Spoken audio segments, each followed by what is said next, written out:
drift through the universe, pushed on by the solar winds. They adapt, and they survive. The function of all life is survival. Sleep, sleep, sleep. From deep space, sleep. The seed is planted. Sleep, sleep. Terror grows. Sleep. Matthew! Like the others. Elizabeth, wake up! Get you when you sleep. Sit up! Invasion of the body snatchers. It's got no detail, no character. It's unformed. All of a sudden, they're growing like parasites. Is it contagious? People are being duplicated. How do you know my name? I didn't tell you my name. I can't find anything in here that looks like a body. My side's nosebleed. It looked right at me. You're looking at it as if it was human. It was not human. Now, the classic fear begins to grow We're being cornered. in a modern masterpiece of science fiction. They're barricading the street. Invasion of the Body Snatchers. Get down! Starring Donald Sutherland, Brooke Adams, Leonard Nimoy. Invasion of the Body Snatchers. From deep space, the seed is planted. Terror grows.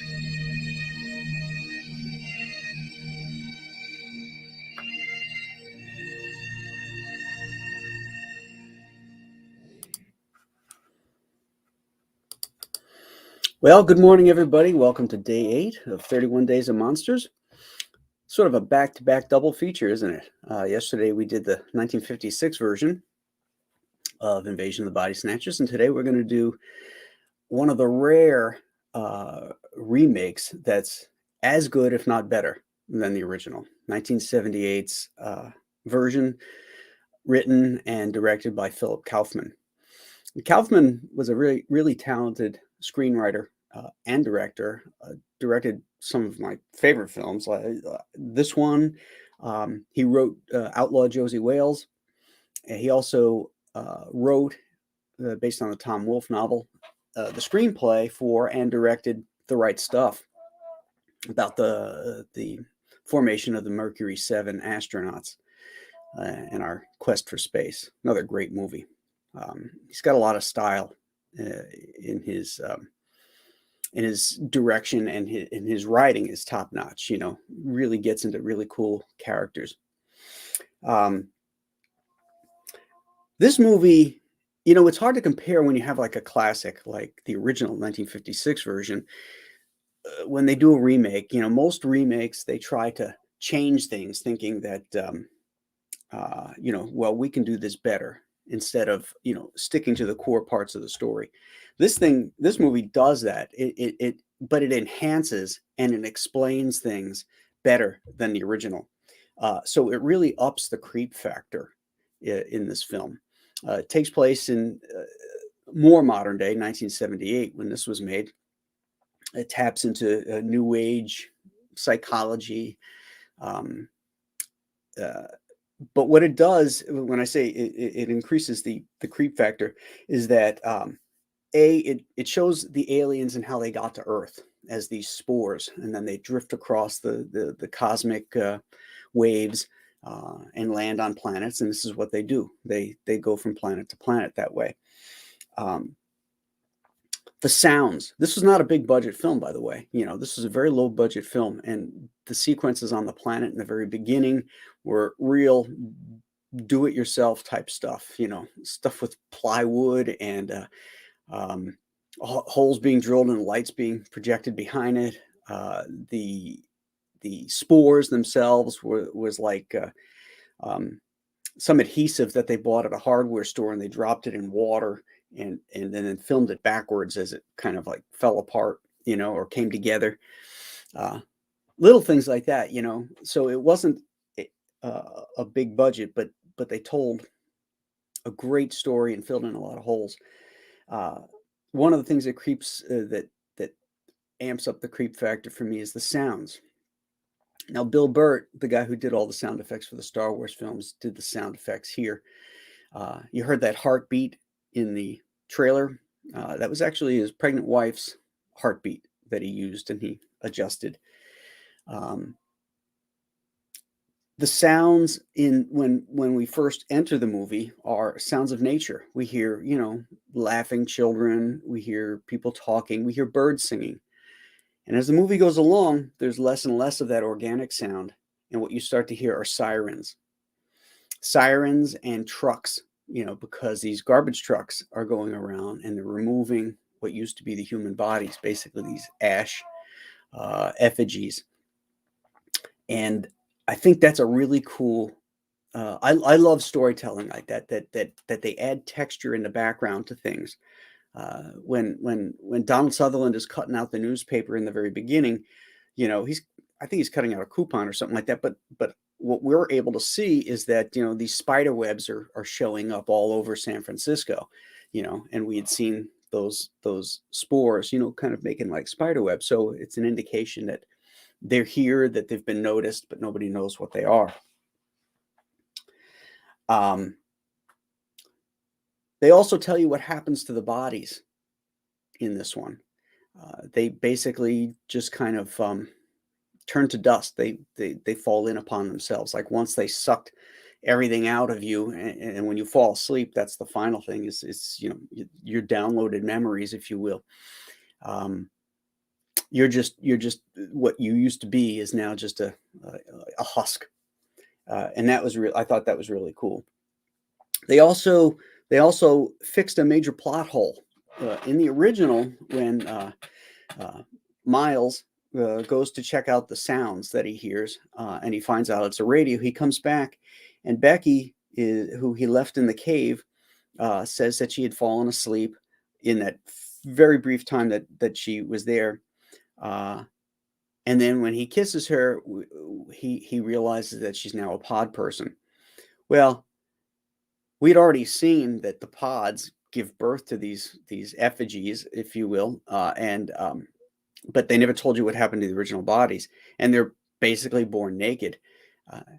And when it happens in the original film, there's Becky, and she's dressed in her clothes, as if it just happened like that, like she just got taken over and nothing happened to her body. In the 1978 version, when Donald Sutherland is kissing Brooke Adams, we get to see a back view of her and a front view of him, and then it would reverse back and forth, and you could see her kind of deteriorating, and then like her head collapses, and she just falls into this husky pile of nothing, and then the pod person steps up, buck naked, because it was just born out of that pod. And she's running around chasing after him that way too. So that was a really cool fix. A lot of interesting cameos in this film too. Right in the beginning opening, there's a priest on a swing in a children's playground, and he's going back and forth, and he kind of looks at us, the viewers, creepily, as if he's foreshadowing something to come. The priest is Robert Duvall, who was a friend of Phillip Kaufman's and happened to be in San Francisco at the time. So he did the role as a favor. Because the budget was so low, they couldn't pay him. So they gave him a Eddie Bauer jacket as a thank you. And that was his payment for swinging on the swing. That's pretty cool. When Donald Sutherland and Brooke Adams are going to head to the airport, they hop into a cab. And we can tell the cab guy's a pod person, because he's being a little shifty and asking a lot of questions. Well, the cab driver is Don Siegel, the original director of the Invasion of Body Snatchers in 1956.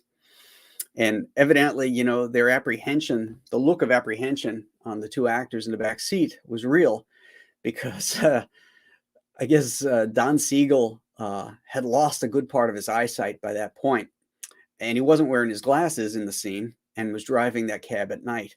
So the two actors were like, white knuckling it. Another cameo is there's a banjo player with his dog, And there's a really, really creepy scene where the banjo player and the dog fall asleep next to each other. The pod gets damaged, and then what's given birth is this kind of dog with a man's head, and it's the banjo player. There's a couple accounts of this, and one of them I saw said that the banjo player was Jerry Garcia from the Grateful Dead. But when I look at him, I say that's not Jerry Garcia. Another piece of information I came across was that Jerry Garcia actually played the banjo that the actor couldn't play, so he's just kind of miming the picking on it, and it was actually Jerry Garcia who played the banjo, and it was an actor who played, the homeless guy. And that makes more sense to me because that didn't really look like Jerry Garcia to me. Kevin McCarthy, the star of the original, also makes an appearance here. Let me put some more images here. Well, let's start with our poster. I always like to do that. This is the original poster from 1970. This is the one I remember seeing when this movie came out. It's a great design. Again, it's use of photographs and some. I think it's pretty much all photographs, but it's an effective poster. You can see it at a distance, and it has a good creepiness to it. Here's the dog man. It's obviously a special effect, and it looks cooler when he's running around. But that was the guy that they said was Jerry Garcia, but I don't think so. I think it was an actor. And here we have Kevin McCarthy, trying to warn everybody again about the pod people. There's when he shows up on screen and he runs and he introduces himself, I guess, to the fans. We know who he is, and he runs down the road and gets killed. By that point, Donald Sutherland's character's car has been damaged because he's a health inspector, and so he had gone into a restaurant, and he found some improprieties in the restaurant, and one of the chefs went out and threw a bottle of wine at his car and broke the window. That scene, everything in a film is a decision, and throughout the film, when Donald Sutherland is driving, he's got this broken window. And as I'm watching it last night for the to reference for today's show, it never hit me before, but I asked myself, why did they do that? Why did they have the window broken, have him driving this car as we're looking? We got to look through his broken window. And I haven't seen it written anywhere, but as a storyteller, I'm fairly positive that the reason is because we as the viewers are looking through this shattered window, the window of the world, as it were. It looks the same, the world, but now it's broken. It's a broken world that we're looking through that prism. And I think that was a metaphor for the story that the director put in there, because there's no other reason for it. And again, that goes back to like the sound effects, giving you information about our story. This is another example of that. I love that. Now, this is the classic ending of the film. One of the creepiest scenes I've ever seen. The sound effects again. Bill Burt used the squeal of pigs for the sound of the aliens.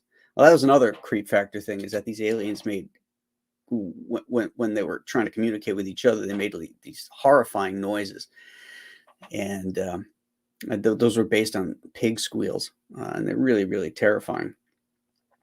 Now, the only actor to know the ending of this film was Donald Sutherland, and the only other two people were Phillip Kaufman and the screenwriter, to know how this movie ends. So when he encounters Angela Cartwright, her response to him, pointed at her and then making the noise is genuine. She's like freaked out by it because she didn't know it was coming. I think that I love when directors pull that kind of shit on an actor. I think that Ridley Scott did that too to Angela the next year in Alien, and the other actors when there's the chest burster scene that none of the actors knew what was going to happen. So let's see what else. Check my notes here. I think I covered everything. I think I got everything covered there. So we'll pop into the chat here and say hello. Guy Dorian Jr. or Senior, he's signing at Comic-Con. Wish he could make it. Have a blast. Well, have a good time at Comic-Con. Wonder what the turnout is like there. Don Perkins is here. Good morning. I've seen many parodies and reference to this movie, which make me feel as though I've already seen the movie. Prater 7 is here. Good morning. Mail check says hello. Revan Saber says hello. JP Roca, what's good? Don is looking forward to another entertaining 31 days installment. Excellent. Ooh, that coffee's getting cold. Hyper Kaiju is here, says good morning, fans. Prater 7 watched it, says, oh, my producer just says it's Veronica Cartwright. I must have said Angela. Angela was her sister from Lost in Space.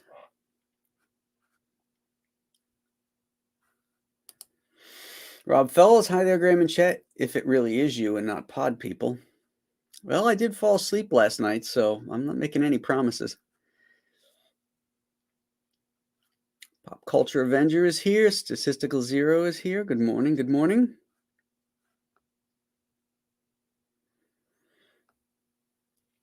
Man of War 665 Neighbor of the Beast says, hail amigos.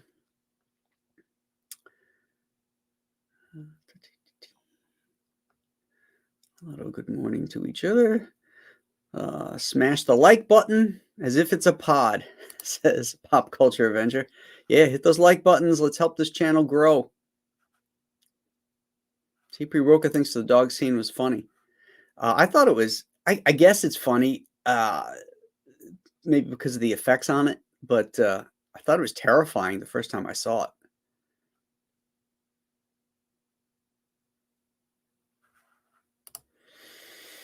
Paulus Arts says, I saw this for the first time earlier this year. It's like a metaphor for current day culture. Quite relevant.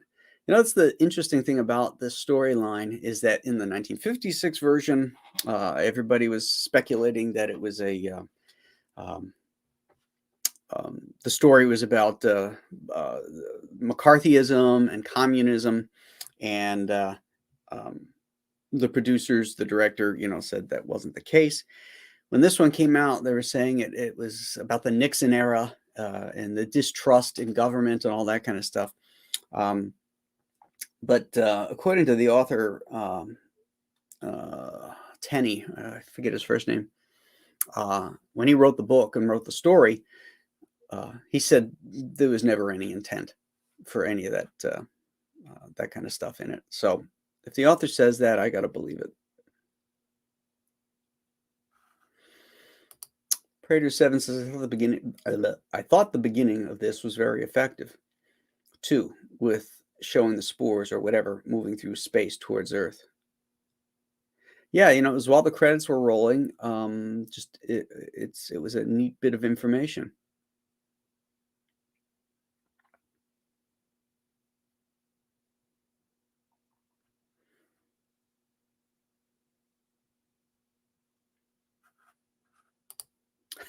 I agree with Liquid Blake here. Donald Sutherland was kind of creepy at the best of times. In this, it's next level. Yeah, there's something very creepy about Donald Sutherland, I have a hard time taking him, he has to play a specific kind of character for me, and when he's a normal guy in this. It's sort of he's sort of like Jack Nicholson, like in The Shining.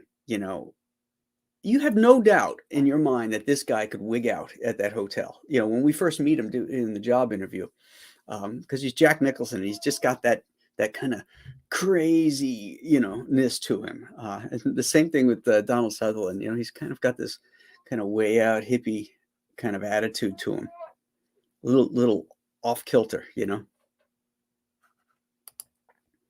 Yeah, the boss caught that one already. Thank you.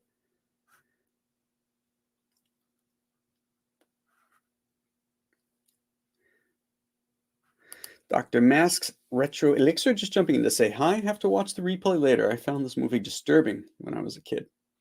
Yeah, on IMDb, there's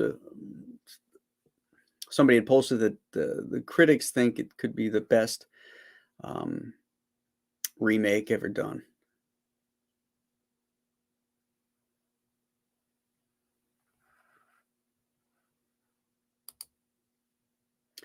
Anyone got any suggestions for monster movies that might be good for 10-year-olds? Monster movies like these this month.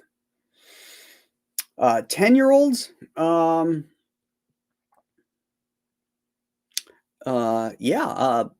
I would show them the Mad Monster Party, which was a claymation, type thing. Rankin Bass, the same guys that did Rudolph the Red-Nosed Reindeer, did a monster one called a Mad Monster Party.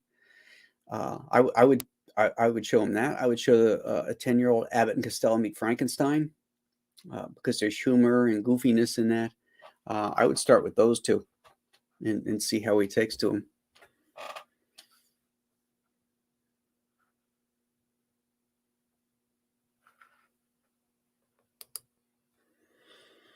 So was Nimoy a pod the entire time? No, I don't think so. He had too much emotion.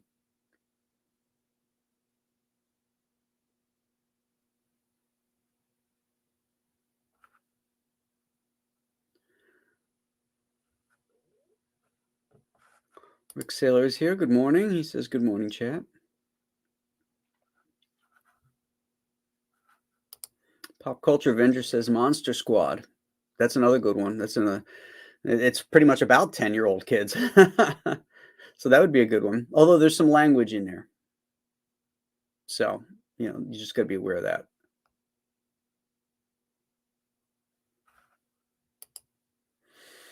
Something Wicked This Way Comes, and The Halloween That Almost Wasn't also work for 10-year-olds.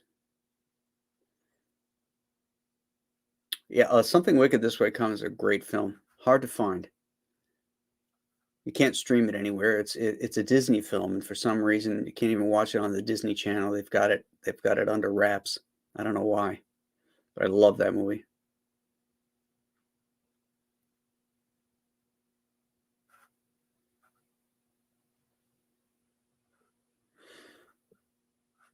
Oh, Delaware Comic Dude says, "Hail Graham Nolan, hail Delaware Comic Dude." All right, let's see what we got up for tomorrow.